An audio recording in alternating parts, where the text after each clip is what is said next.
ሰላም እንዴት ናችሁ? ለዛሬ ልነግራችሁ የምፈልገው አንድ በክሪፕቶ ዓለም ውስጥ እጅግ አስገራሚ የሆነ ታሪክ አለ፣ ከታሪኮች መካከል ማለት ነው። ይህን ነግራችኋለሁ። እስኪ አስቡ $69 ወይ ደግሞ 12000 ኢትዮጵያ ብር ቢኖራችሁ ምን ያስጀምራችኋል? የትኛው ፕሮጀክት ትሰራላችሁ?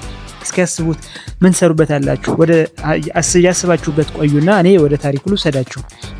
ታሪኩ የሚጀምረው በአውሮፓውያን ዘመን አቆጣጠር በ2023 ዓመተ ምህረት ነው። ይህ ማለት የዛሬ 3 ዓመት አካባቢ መሆኑ ነው ማለት ነው። አንድ አውስትራሊያዊ ዲጂታል አርቲስት ሬት ዳሽሙድ የተባለ አንድ ሰው አስደናቂ የሆነ ሀሳብ ያመጣል ማለት ነው። ሀሳቡ ሙሉ በሙሉ በኤአይ የሚሰራ ሜም ኮይን እንድፈጥርስ ብሎ አሰበ።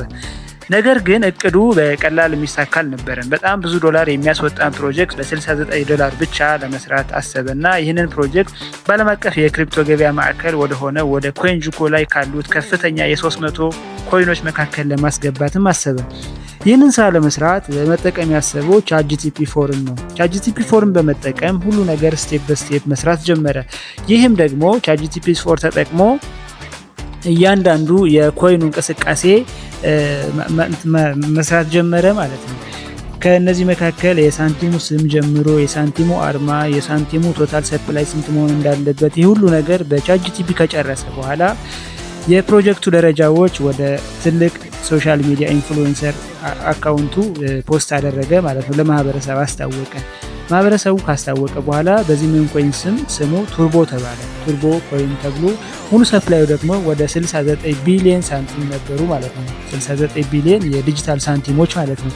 ይህ 69 ቢሊዮን ሳንቲም በ$69 የተፈጠረ ሳንቲም ፕሮጀክት ነው።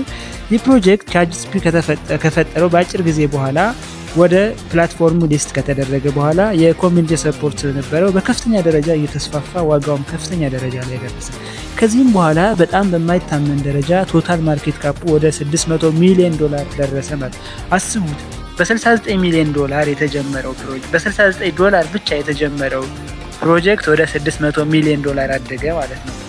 ይህ ማለት ክሪፕቶ በከፍተኛ ደረጃ ትኩረት የሚያገኝና የሚያድግና የሚወርድ አሴት ቢሆንም ይህ ግን በጣም የማይታሰብና በጣም በክሪፕቶ ታሪኮች ከፍተኛ ትኩረት ካገኙ ክስተቶች እና የሜም ኮይኖች መካከል አንዱ ሆነ ማለት ነው። ብዙ ጊዜ ሜም ኮይኖች እንደ ቀልድ የሚታዩ ይመስሉና ቶሎ የሚጠፉ ቢሆንም አብዛኞቹ ቶሎ ቢጠፉም አንዳንዶቹ የቴክኖሎጂና የህብረተሰብ እገዛ ካገኙ ደግሞ እንደዚህ ትልቅ ታሪክ ሊሰሩ ይችላሉ ማለት ነው። ለዛሬ ቱርቦ ኮይን ታሪክ አነሳን እንጂ አብዛኞቹ የሜም ኮይኖች ወይ ደግሞ ቶክኖች ተመሳሳይ ታሪክ አላቸው። ለምሳሌ በኢርሊ ስቴጅ ላይ ስናይ እንደ ዶጂ፣ ፔፔ፣ ሺባ ኢኑ ያሉ ኮይኖች እስከ 1 ሚሊዮን % የዋጋ እድገት አግኝተዋል።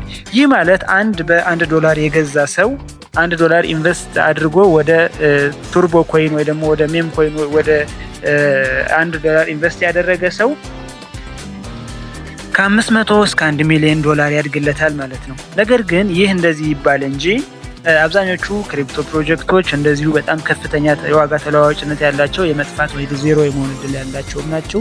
ትልልቆቹ ክሪፕቶ ኮይኖች እንኳን ሳይቀር እነ ቢትኮይን፣ ኢቴሪየም ስናይ በመጀመሪያ ኤርሊ ስቴጃቸው ላይ ዋጋቸው በጣም ትንሽ ነበር። ለምሳሌ ቢትኮይን በ2010 እና 11 አካባቢ 0.1 ቤት አካባቢ እንደነበር እናስታውሳለን። ክሪፕቶ ዋጋው በጣም ተለዋዋጭና ትልቅ ትርፍና ትልቅ ሪስክ ያለው ኢንቨስትመንት ነው። ይህ ታሪክ ሳስብ የተሰማኝ አንድ ነገር ልናገር። የራሳችን የሆነ ዲጂታል ምርት ማስተዋወቅ ወይ ደግሞ የራሳችን የሆነ ዲጂታል እቃ ፈጥሮ መሸጥ እውቀት እንጂ ብዙ ገንዘብ እንደማይጠይቅ ተረዳው። አስቡት፣ በ$69 ይህን ያህል ነገር ከሰራ እኛ $69 አተን ሳይሆን ምን ያህል ይህንን ነገር ለመስራት እውቀት ስለሚያስፈልገን እና እንደሚሰራን ብዙዎቻችን ስለማናውቅ ነው። እንግዲህ በእኛ ሀገር ላይ በጣም ብዙ ተጽዕኖ ፈጣሪ ልጆች አሉ። በጣም ኤአይ ላይ ጎበዝ የሆኑ፣ ኮምፒውተር ኢንጂነሪንግ ላይ ጎበዝ የሆኑ፣ ሶፍትዌር ላይ ጎበዝ የሆኑ፣ ቴክኖሎጂ ላይ በጣም ጎበዝ የሆኑ ልጆች አሉ።